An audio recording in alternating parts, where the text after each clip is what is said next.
All right, hard money versus soft money, still in the context of campaigns and how we deal with money in campaigns. And so, matter of fact, restrictions on campaigning we'll see here, and a very important law that was passed regarding campaigns and spending money. So 5.28, hard money versus soft money.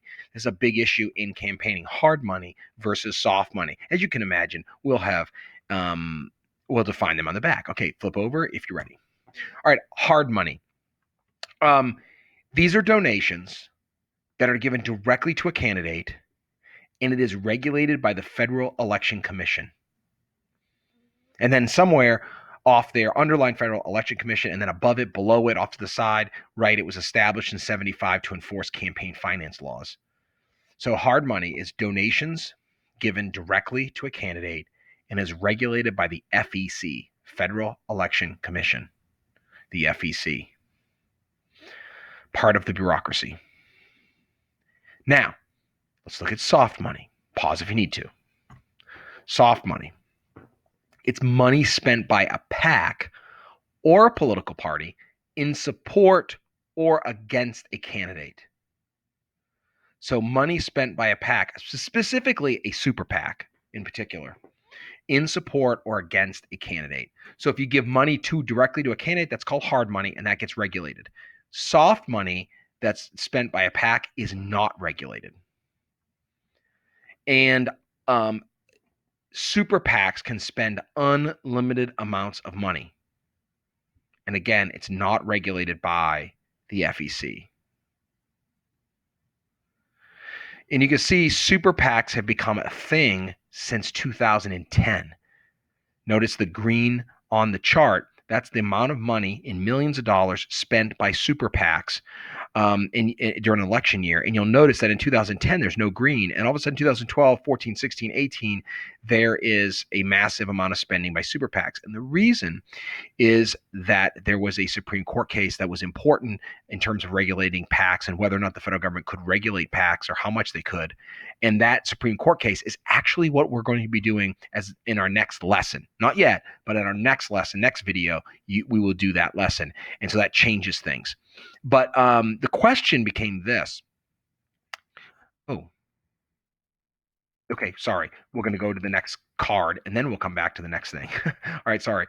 5.29, Bipartisan Campaign Reform Act of 2002. 5.29, Bipartisan Campaign Reform Act of 2002.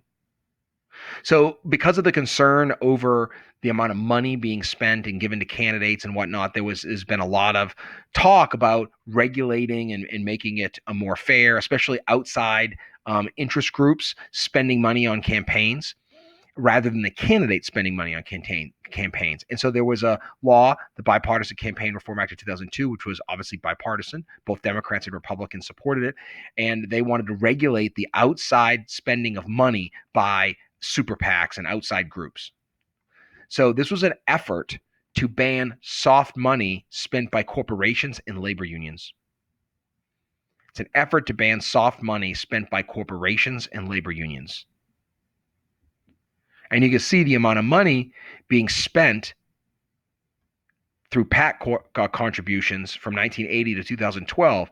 It just kept increasing. I mean, we're talking like, look at that. I mean, the corporate spending, I mean, by 2012 was over $150 million.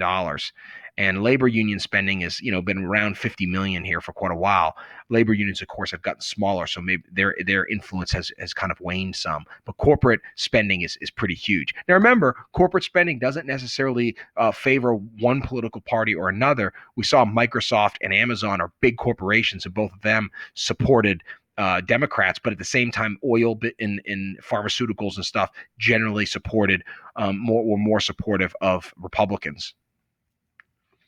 Now, one of the other aspects of this, so one, it banned soft money by corporations and labor unions, but it also did something else. It reduced attack ads. And what happened is if you were going to have an ad, then the candidate had to have a stand by your ad provision.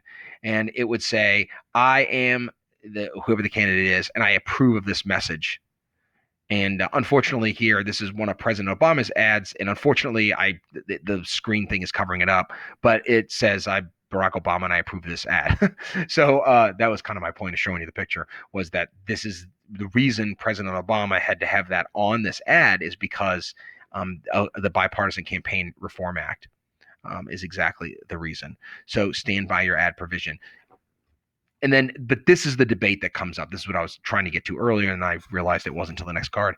The issue is this: can you ban soft money? And if you ban soft money, does this law limit the free speech? Does it limit free speech by banning soft money? So corporations are going to sue as a result of this law, and they're going to argue that being able to spend money for whatever purpose on one side or the other is free speech. That if I want to buy an ad and say I think so and so is amazing, I get the right to do that. And if we want to, buy an ad and then say so and so is terrible, we have a right to do that too. That's free speech. That's political speech, and political speech cannot be limited according to the First Amendment. And that's going to lead to our next Supreme Court case, which we'll do in the next lesson. But right now, we're done.